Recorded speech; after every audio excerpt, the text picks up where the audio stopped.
wakanichoma kwa nguvu, ibaki nafasi kidogo ya kukojolea peke yake.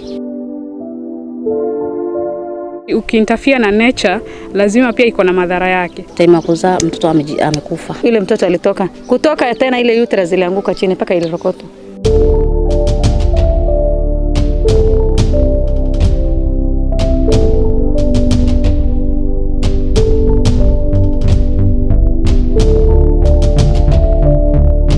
Kila community iko na forms of ukeketaji.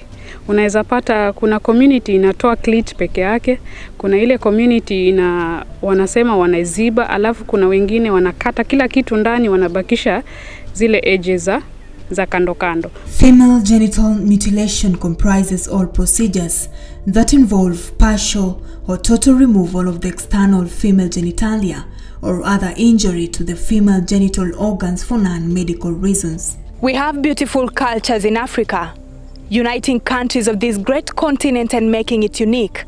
However, we have harmful cultures that have been practiced over the years.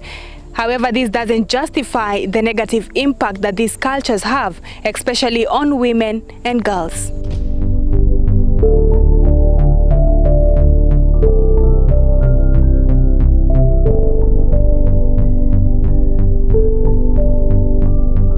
Na huku Tana River kunaishi jamii mbalimbali, kuna Munyoyaya, kuna Waorma, kuna Wardei, wote wana practice FGM na wote wanafanya tofauti.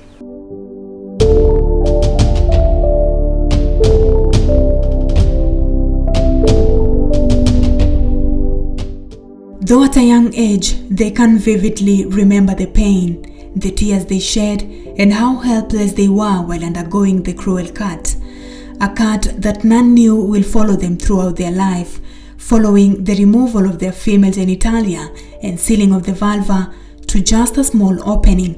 Some being told they were being cleansed. Ilikuwa ni kinyume na matarajio yangu kwa sababu ilikuwa natarajia tafanyiwa usafi, pengine nitakuwa nasafishwa, kuna maji, sabuni nini, lakini kwenda pale naona kuna kijembe, kuna vitu mingi, vifaa yenye hata haihusiani kabisa na usafi.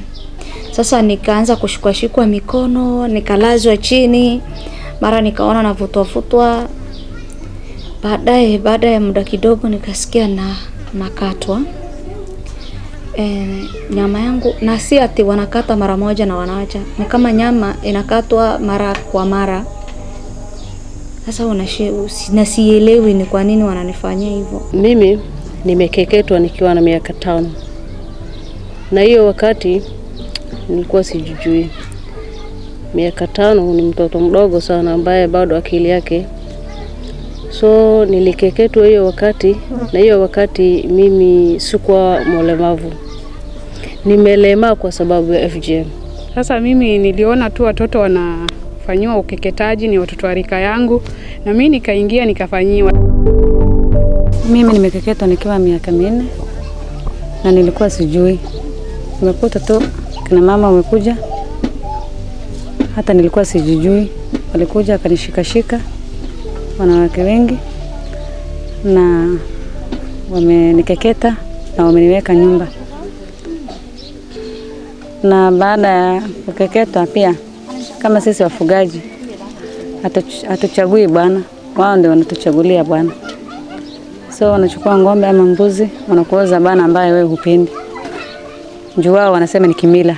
Ukeketaji unaendelea, watoto bado wanakeketwa, ingawa siku hizi wanasema wana reduce ile form of ukeketaji, lakini bado ukeketaji unaendelea. Watoto wanakeketwa na ni watoto wadogo ambao hawajui ubaya ama uzuri ama ubaya wa ukeketaji. Sipendi kukumbuka yale machungu ambayo nilipitia.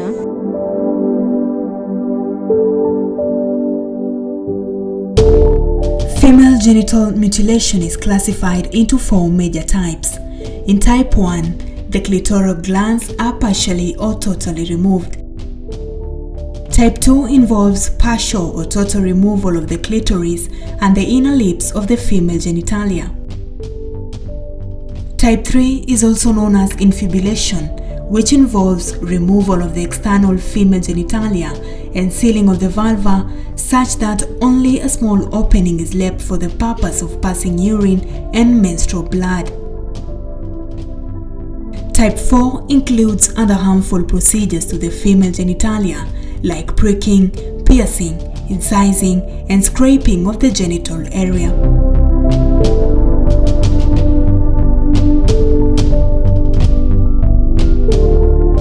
Said to be amongst the counties with the highest prevalence of women and girls that have undergone FGM.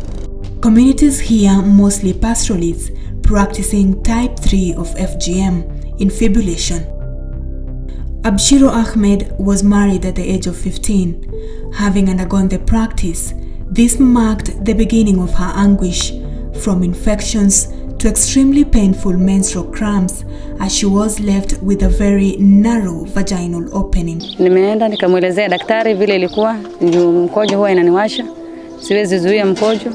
Saa zingine mkojo wangu inatoka kidogo, saa zingine mkojo inakuwa nyingi. So nilipomwelezea daktari, ameniambia niende kwa lab nipime mkojo. Akaniambia, mama, ulionekana na infection. So nenda kwa pharmacy ukachukue dawa za infection. Nilienda nikachukua zile dawa nikaenda nyumbani. So kama sisi, ile kitu ambayo imekupata town ama hospitali lazima umwambie bwanako. Nimeenda nikamwelezea bwanangu, nikamwambia mimi leo nimeenda hospitali na ile shida wakati tulikuwa tunalala pamoja nimekueleza, na wewe mwenyewe umeniambia niende hospitali na nilienda hospitali, na ile majibu ya hospitali imekuja ni hii. Nilipomweleza ameniambia wacha kwanza nimwambie mamaangu. Mother leo akasema hakuna kitu kama hiyo. Hizi dawa ni kumwaga kwa chooni. Si mambo ya kumeza. Wacha huyu mwanamke wako tumfanyie ile madawa ambayo sisi tunajua. Yule mother leo ameenda akaita wale wakunga sasa ambao ni wazito, yani wanono, wakakuja wakanishikashika, wakanikalia mapaja, wakachukua kijiko.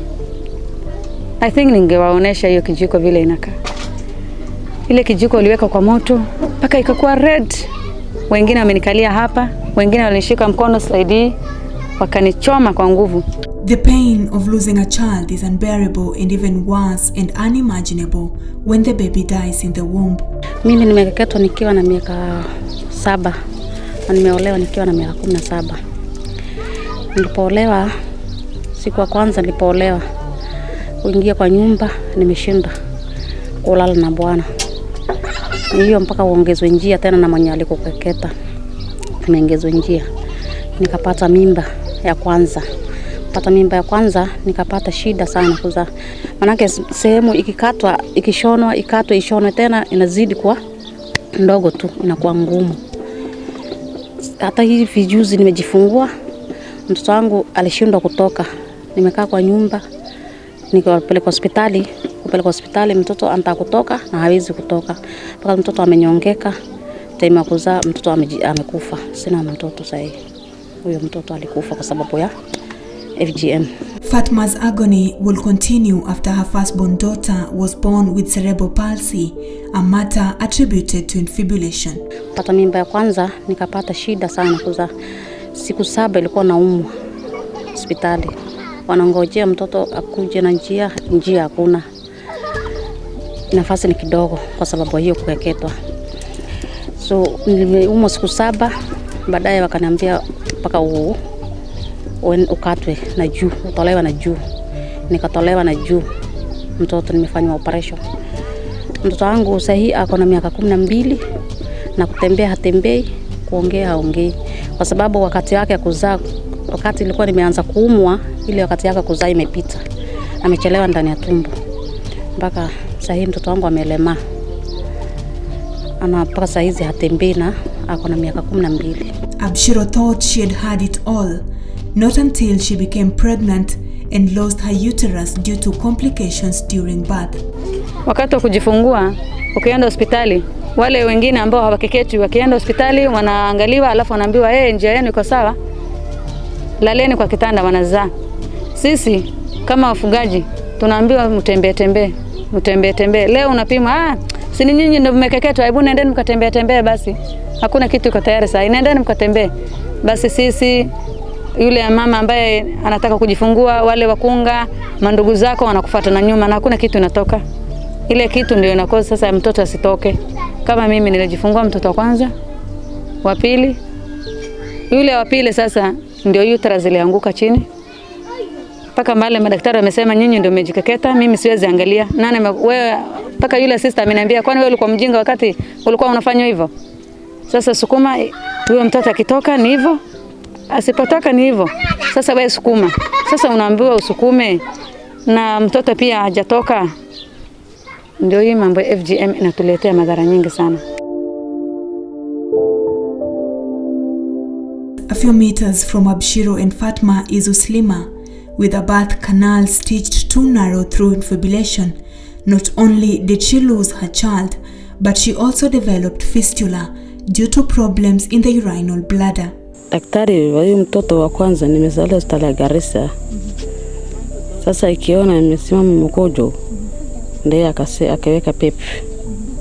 Wakati hiyo siku anatoa hiyo pepe. Wakati ametoa ndio mimi nimeona uchungu. Nimeelezea bwana nasikia uchungu. Na hiyo mkojo bwana anatoka. Basi akanambia ni kwa vile una nguvu. Kipata mwili yako nguvu, haina shida. Utakuwa mzuri. Wakati anasema watoto mahali kutoka watoto hakuna. Paka kukate. Sini mbaya. Bas nawasha sasa. Mimi kama naona mimi uchungu yangu na watoto yangu nasema visi. Kwa hivyo huwezi taka. Hapana kuna. Na wewe hiyo wakati wa kujifungua ulipitia shida yoyote?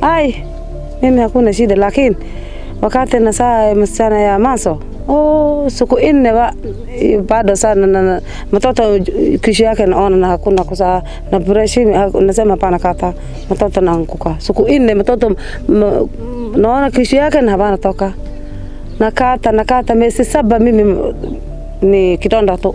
When married, a partial opening has to be made on the infibulated scar using a razor to enable sexual intercourse. Kisha bwanako akikuoa, hiyo usiku ukienda kitandani hawezi akafanya kazi. Wewe ni mwanaume na yeye ni mwanaume. Hakuna bibi na bwana. Hawezi fanya kazi yake. Hautakuwa na furaha kwa ndoa yako kwa sababu hauna nafasi ya mwanaume kuingia hiyo mahali, hakuna nafasi. Hata nyumba yako inapelekwa mbali na nyumba ya familia. Hiyo mji ya familia inapelekwa mbali kwa sababu watu wasisikie sauti yako ama makelele unapiga. Kwa sababu hiyo nafasi ni kidogo, hata mikojo ilikuwa inatoka shida je mwanaume akiingia. So hiyo usiku yote ni kulia tu, karibu hata wengine karibu wiki 2-3 hiyo nafasi haitapanuka. Ndio sasa akishindwa huyo mwanaume sasa anaenda kumuelezea mama yake, mimi hiyo nafasi imenishinda ni kidogo, na msichana kila siku analia. Yule mama mwenye alikukeketa ndio anaitwa sasa, anachukua wembe anakupasua nafasi. Sini kidonda ngine sasa wanamwambia kabla hiyo kidonda haijakauka wewe ingia. Imagine mahali kuna kidonda alafu mwanaume atumie. Wanamwambia ukiacha paka ipone itashikana tena. So ikiwa hivyo kidonda na damu inatoka wewe unatumiwa hivyo. So how utafeel nini sasa hiyo mahali? Uchungu. According to UNICEF, more than 4 million girls and women in Kenya have undergone FGM. 21% of the girls and women between 15 to 49 years have been subjected to FGM. The prevalence varies amongst communities. According to the World Health Organization, FGM puts mothers and their babies in danger during childbirth. Usually, a further opening of the initial scar is necessary to make room for the child's passage. Hawa Abdul is a reproductive health officer at the Tana River Referral Hospital. Working at the maternity ward, she has dealt firsthand with women and girls that have undergone infibulation. She says, one cannot monitor the size of the baby in relation to the cervix due to the ceiling. Sehemu ni ndogo. You can't, sometimes kuna ile kitu tunasema vaginal examination. Kuangalia mtoto nani cervix imefunguka kiasi gani mama aweze ku deliver. Cause kawaida inafunguka from 1 to 10 cm. Tunaanza kusema mama yuko active phase of labor kama anaanza kuanzia 4 cm. Ndio tunasema mama sasa ana progress, ndio aingie kuwe na delivery. So unaona mama ana progress. So even doing that vaginal examination, it entails uweke vidole viwili ndio uexamine. Inakataa hata the last finger ndio inaweza tu kuingia. Ama pale wanakuja hospitali pia during that struggle ya obstructed labor, tunakimbia up and down to prepare for theater nini. Mama anajaribu kupush, some they faulu, wanafaulu, wanasukuma, wanapata normal delivery, but iko na consequences zake. Kama hivyo atapasuka njia mkojo, njia ya choo na ama zote, so fistula inaingia hapo.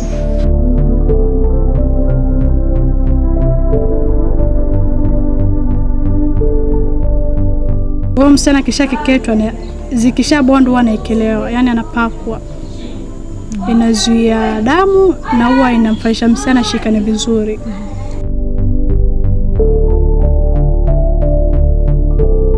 Well, a normal blade is used to perform the FGM act together with a traditional medicinal herb known as hildid and charcoal and a rope that is tied from the waist to the toe of the girl to fasten the healing process. Nasteha Abubakar terms this as evil. Wakati nilikeketwa, walifunga kuanzia kiuno, walinifunga kuanzia kiuno hadi mguu pale kwa tozo, kamba mpaka huko, so hautakuwa na balance. So unajua hali ya utoto na ile maumivu nilikuwa nayo, nilijaribu kusimama nikaanguka. Nikaanguka na hii side, ndio nikavunjika hii mguu. Kwa sababu nilifungwa yote, hauna balance hata kidogo. Walifunga mbona? Nilifungwa sababu hiyo nini kidonda, hiyo mahali si nimekeketwa. So hiyo sehemu ya siri ishikane. Ibaki nafasi kidogo ya kukojolea peke yake. Mikojo tu. Hakuna kitu kingine, mikojo, na hata hiyo mikojo inatoka tone kidogo, tone. So inafanywa hivyo, inafungwa kwa sababu ya hiyo. Unajua ukiachilia hivi haitashikana hiyo mahali, ama haitakuwa nafasi, haitakuwa ndogo. So unafungwa mguu yote. Baada ya kupata hedhi inakuwa tena ni changamoto nyingine. Badala ya hedhi kutoka nje inaweza rudi ndani. Na kuna wasichana hata kutoka kijiji yangu wamewahi pelekwa Garissa kufanywa upasuaji ili watolewe zile damu, zile clots zilikuwa zimebaki ndani. Ama hata wanachemsha maji wa mama wanaweka kwa abdomen ili angalau damu atitayeyuka itoke, ambaye ni kuamini tu wanaamini. The horror experienced during birth that Amina has heard from other women and girls that have undergone this type of FGM inflicts fear in her to an extent that she fears giving birth. Niko na uoga wa kuweza kuolewa nipate mtoto, kwa sababu ile njia shida ambazo wamama wanapata nimeziona, nimewitness zile shida wamama wanapata, na niko nayo uoga wa kusema nipate mimba nije nizae, kwa sababu niko na uoga pengine sitaweza kujifungua kwa njia ya ile natural birth, ama niko na uoga pengine mtoto atakuja apate madhara, ama nikuje nifanyiwe upasuaji bado, manake tayari niko na upasuaji wa fibroid, nikuje niongezewe nyingine, itakuwa niko nayo uoga huko. Wanaweza kukukatakata hivyo na bado usizae, upeleke hospitali ufanyiwe operation. Ikabidi msichana wangu watatu nikasema lazima niende hospitali. Nikaambiwa uko na nafasi mbili ama choice mbili ya kufanya. Ya kwanza ni wanikate na hiyo makasi wavute mtoto na vacuum, ama nipelekwe theater nifanyiwe CS upasuaji. Mimi nikaona wanaweza vuta mtoto wangu na akufe. fadhali waweze kuokoa maisha ya mtoto, so niende tu upasuaji. Nikafanywa upasuaji. Na mimi nikaona nimelemaa, sababu kuna vitu mingi ukishafanywa upasuaji huwezi fanya tena mpaka miezi 6 ipite. Halafu baadaye pia kuna ile kauoga unakuwa nayo kila wakati. Kwa hivyo mimi nikasema huyu ndo wa mwisho, na kuna miaka 6 saizi sitawaiza tena. Mtoto anakufa matumboni kwa sababu tu ya FGM. Mama anapoteza uhai wake kwa sababu ya FGM. Knowing the damage caused to the women after the act, rarely are they allowed to visit modern hospitals for delivery. Fatuma Abdiba has been a midwife for more than 10 years. Kuna wale wasichana ambao ni tuseme tunahusika kabila moja, ambao walikuwa wanakeketwa. Wakati ya kujifungua tunapitia shida kubwa sana. Lazima hapo iongezwe nafasi. Naona. Sasa badala hivyo tulikuwa tukiendelea kienyeji, baadaye tukaitwa hospitali na daktari akatuelimisha, akasema kuanzia dakika saa hii hakuna mambo ya kuzalisha wamama wote nyumbani. Ukiona mwanamke kama amefika ile siku zake ya kujifungua, lazima mlete hospitali. Lakini ilikuwa pale mwanzoni ilikuwa tumepitia shida kubwa sana, kwa sababu ile vile wasichana wanakeketwa wakati ya kujifungua. Hata ile raundi ya kwanza ninaongeza, raundi ya pili pia ninaongeza. Tradition and religious factors are believed by locals as the explanation for the continuation of FGM, with women who have not undergone the practice regarded as unhealthy, unclean and unworthy.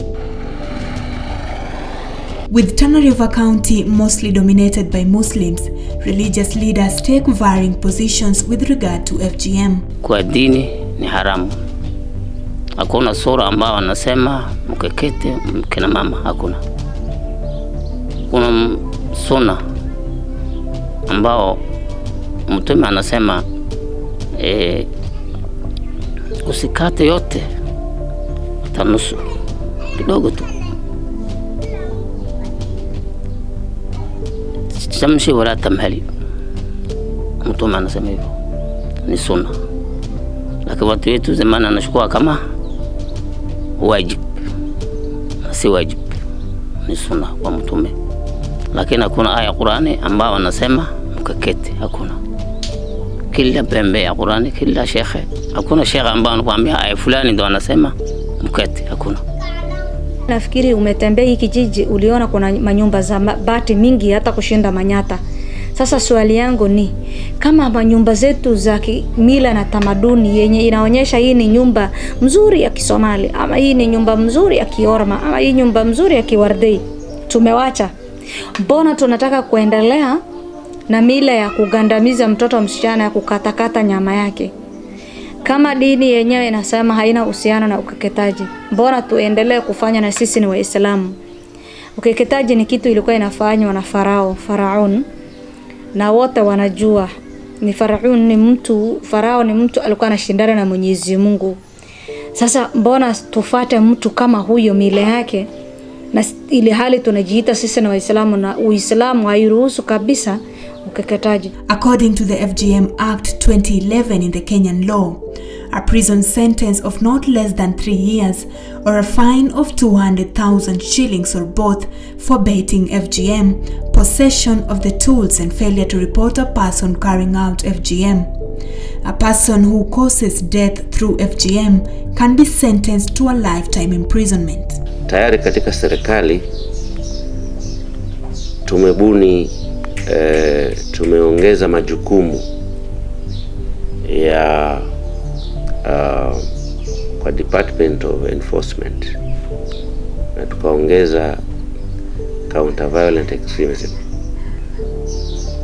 na tumehakikisha kwamba jambo la ukeketaji limeongezwa pale kwa sababu ya kupambana nao kisheria.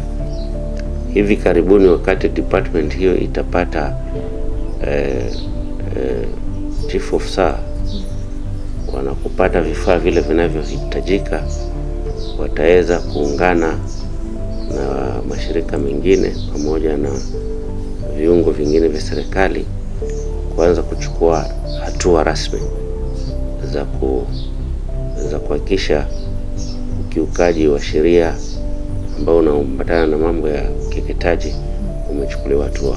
Sisi tuko kwa muda, but tunatamani ama tunatarajia ile ujumbe ambao tunapitisha kwa jamii kuhusiana na kuacha FGM.